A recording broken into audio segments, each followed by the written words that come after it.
Today, we profile an NBA legend who took the game to new heights with his aerial artistry.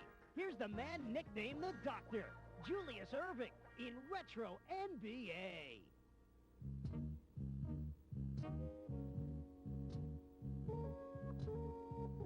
Dr. J, to me, was the NBA, and I just remember him dunking on everybody. He could, take off from the free throw line. He could jump from underneath the basket out of bounds, and he sort of set the trend for all the ones who followed him. He brought so much creativity to the game. I mean, he played above the rim, he played around the rim, underneath. He did a lot of different things, and I guess I would have never had those visions if I hadn't seen Dr. J in his time.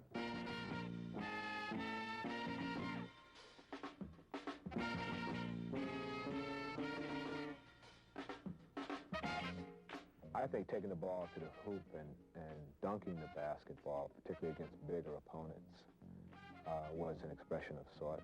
If you dunk the ball over a little guy, man, you're supposed to, right? But now you get a guy 6'10", 6'11", 7 feet, pull a play off on him, then he's got something to think about. When Julius Erving came into the NBA, he had his own identity. It wasn't Julius Erving, it was Dr. J, which meant when he got on the floor, on the court, he operated on guys. Oh, Doctor! Evidently, I think when I went airborne, I think I stayed up there for a little while, long enough to kind of clear the defender, and then you get into the zone and you start creating something out of nothing. And there is Julius Erving. Look at that move. Oh! Julius was able to go to another level. Every city he went to was a sellout. And when you get to that arena, fans were rooting for Dr. J, but rooting for their team. And as long as they saw the doctor perform and do something spectacular, they went home happy. He put a little extra one on that one.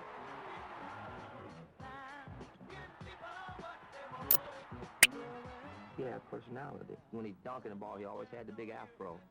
His hair would always be flying in the back as he's flying through the air, man. When you got a little acceleration and your throat was kind of blowing in the wind, that was pretty dynamic. What a play by Erving.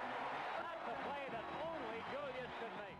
Doc would do things that were really, really different because he had these large old hands. You see, when he palmed the ball, it looked like a little orange in his hand.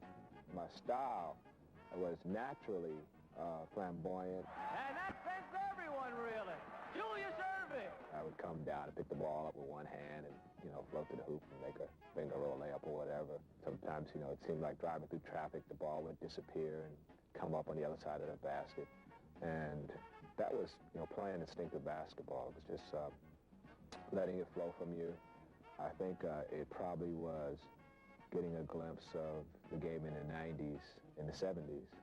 So, that game was probably a little bit ahead of its time. That's it for this week's show. Remember, you can vote for your favorite player for this year's All-Star game by logging on to NBA.com. See